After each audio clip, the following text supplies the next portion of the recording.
રાષ્ટ્રપતિ દ્રૌપદી મુર્મુએ નૌસેના દિવસ પર ઓડિશાના પુરીમાં ભારતીય નૌસેનાની પરિચાલન શક્તિ અને કુશળતા પ્રદર્શનમાં ભાગ લીધો। નૌસેના દિવસના અવસરે રાષ્ટ્રપતિ દ્રૌપદી મુર્મુએ ઓડિશાના પુરીમાં ભારતીય નૌસેનાએ આયોજિત એક ભવ્ય પરિચાલન શક્તિ અને કુશળતા પ્રદર્શનમાં ભાગ લીધો। આ સમારોહમાં 15થી વધુ નૌસેના જહાજો, 40થી વધુ વિમાનો, મરીન કમાન્ડો અને ભારતીય સેનાના કર્મચારીઓએ ભાગ લીધો।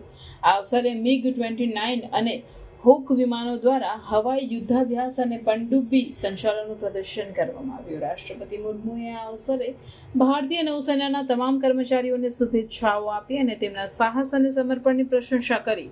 તેમણે કહ્યું કે ભારતની ભૌગોલિક સ્થિતિ અમને એક મહાન સમૃદ્ધિ રાષ્ટ્ર બનવા માટે તમામ જરૂરી તત્વો પ્રદાન કર્યા છે। લાંબી કિનારાપટ્ટી, દ્વીપીય ક્ષેત્ર, સમુદ્રી મુસાફરી કરતી વસ્તી અને વિકસિત સમુદ્રી માળખાકીય સુવિધાઓએ ભારતની સમૃદ્ધિ પ્રવૃત્તિઓને 5000 વર્ષોથી વધુ સમય પહેલા કિનારાઓ અને મહાસાગરોમાં પ્રોત્સાહન આપ્યું છે।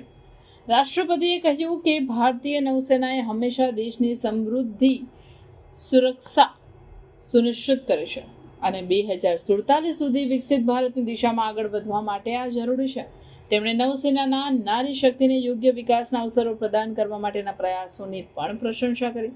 તેમણે ઉલ્લેખ કર્યો કે નૌસેના પ્રથમ એવી સેવા હતી જેણે મહિલાઓને અગ્નિવીર તરીકે સામેલ કરી।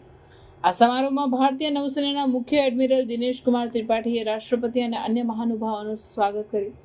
રાષ્ટ્રપતિને ગાર્ડ ઓફ ઓનર આપવામાં આવ્યું અને નૌસેના બેન્ડની મધુર ધ્વનિ વચ્ચે પરેડનું નિરીક્ષણ કરવામાં આવ્યું। India's economic growth and our interest and influence expand across the globe, I am confident that the Indian Navy will continue to ensure maritime security essential to enable our rise to a Viksit Bharat by 2047.